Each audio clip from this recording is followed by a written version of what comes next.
Yo, what's going on, Dragon Ballers? I'm here with Markus Kantarsi, member of Crossworld TCG, and he had a very successful weekend, even though I know he's a little bit tilted. So, Markus, why don't you say what's up and talk about how you did this weekend, and then we'll get into the deck. What's up, everybody? I had a pretty good weekend, by any means. I played in 3 different tournaments this weekend, and in all 3 of them, I got second place. That's actually quite a bit of an accomplishment. At the same time, it's a little bit disappointing for me because I really wanted that win, but overall, I can't complain. I mean, I still think I performed and played really well. It just happened to be not my day on all 3 days. Yeah, I think the best of one has to do a lot with that. Like, it is tough, sometimes you have a bad matchup you can't sideboard for, or sometimes you don't see the right cards, and not having those additional games to try and make up for that can be a little rough. But still, like, 3 second places, like tournament after tournament after tournament, that's some serious consistency. So definitely a great job there. So let's talk about this. Why did you play Zamasu? Because I know for a while you were on Gotenks, then you were on Vegito, and now you're here at Zamasu. So talk about how you got to Zamasu. Obviously, you've been streaming a lot, playing a lot of games, so maybe that has to do with it.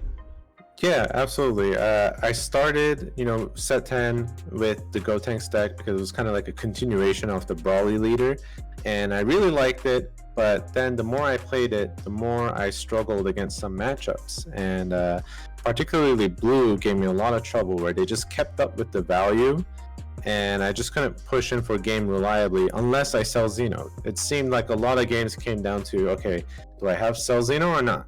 And I didn't like that. I have to rely on one secret rare in order to make a matchup in my favor. So then I started playtesting around. I played Gogeta BR for a little bit, which I really loved, with the ability to pitch the extra energy from Zeno to draw 2 cards with Gogeta BR. The problem with Gogeta BR is it requires you to play the red Gogeta BR cards, and I didn't like that either.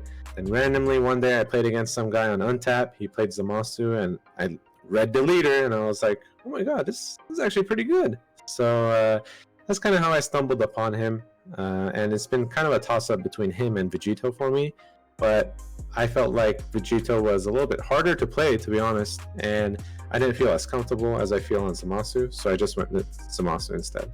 So one of the things I talked about yesterday, Zamasu like dominated the weekend. There was the most representation in the top cut was Zamasu above any other deck. And one of the things I think I realized was that when you're playing mono blue, there's a few good leaders. There's Zamasu, there's Reboot Soul Striker, there's Vegito, and there's SS3, right? They all kind of give a different thing to mono blue. Like SS3 gives more energy, Reboot gives the energy untap, all that stuff. But I think when it comes down to Zamasu and Vegito gives you that value when your battle cards die, right? And that's pretty good. But I feel like Zamasu actually lets you be a little bit more proactive and a little bit more aggressive in some scenarios. Would you say you agree with that?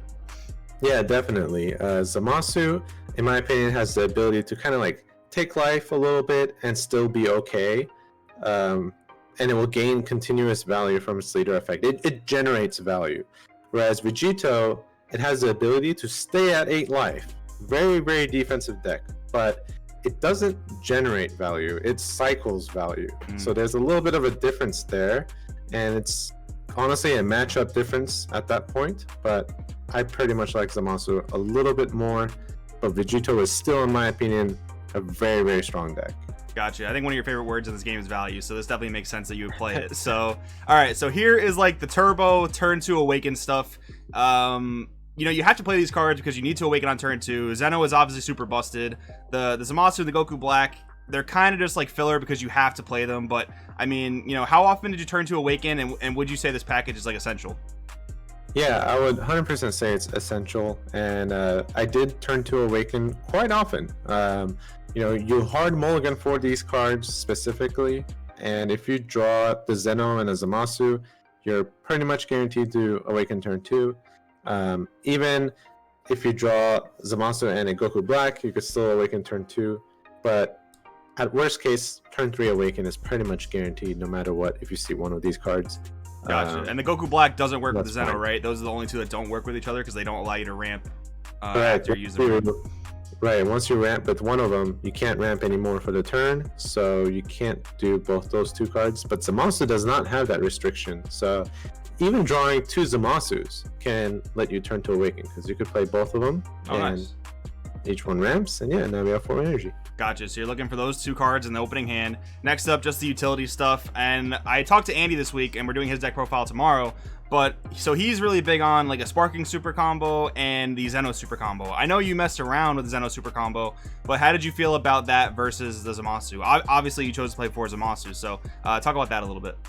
Yeah, so the reason why I played Zamasu mainly because of an upcoming card we're gonna see later on. It's Goku and Hit, a rival card.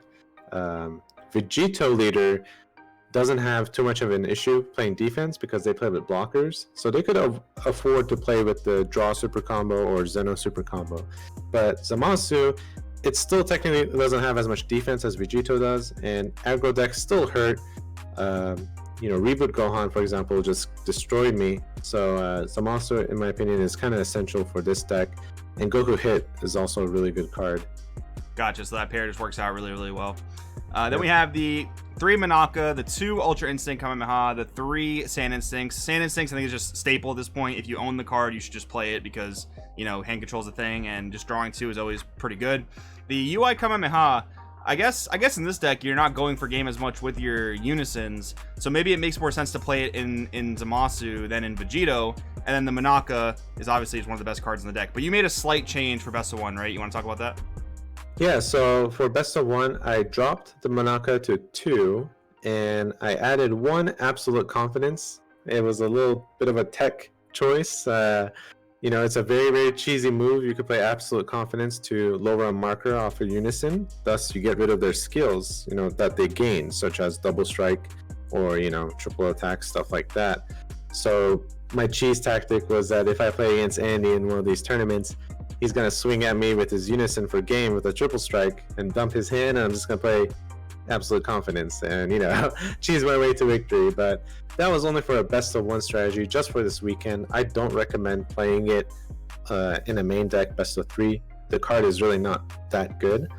3 Monakas, on the other hand, is pretty good. The Zamasu leader, you're swinging twice every turn, and when you play UI Goku on top of already a Double Strike leader, you're recycling those cards, so you lose no hand advantage, but you're swinging in for a 30k Double Strike. So yeah, you lose no cards, and they're gonna have to pitch a lot of cards to defend that attack. So I really like UI Goku as well. So here's one thing I was thinking about. So I think when you play Zamasu, there's 2 different ways you can go about it. You can go with the whole Tragedy Overground thing, which I believe also did get at least 1, if not 2 spots in the top cut this weekend. And then you can go for what I've been calling a Unison Slayer build, which is more like this, where you're playing a lot more low to the ground. You're playing the Manakas, so your leader's like a dual attack, double strike, draw 2, and that takes 4 markers off a Unison on its own, right? For pretty much no advantage loss, like you're talking about. So, what do you think about this type of build versus the Tragedy Overground build? It's interesting. I'm not a big fan of the Tragedy Overground build, but I keep hearing a lot about it, and I keep hearing people say it's really, really good. I personally haven't tested it, so I really can't comment on it. I heard that it's specifically good against stuff like Invoker decks, but I don't know. I kind of like more utility cards that kind of pay off right away, rather than building my deck for a specific, late game combo. But in a Best of 3, though, anything could be different. I think Jonathan Rodriguez side in the Tragedy Overground package, so you could do stuff like that in a Best of 3.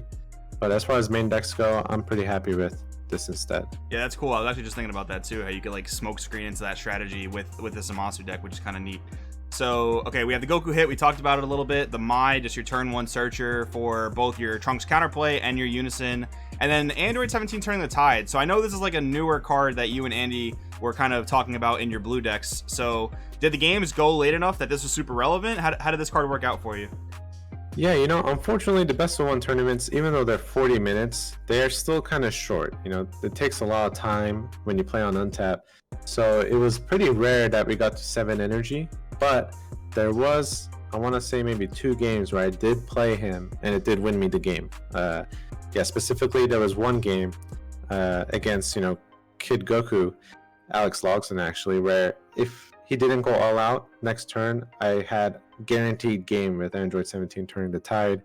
So there are many times where if it gets to that point, it's like a guarantee game. A lot of times I'll have on board like Obuni tokens, and then I will play Turning the Tide, and so now I have 4 attackers, my leader attacking twice, and then a 30k critical going in while they have no hand.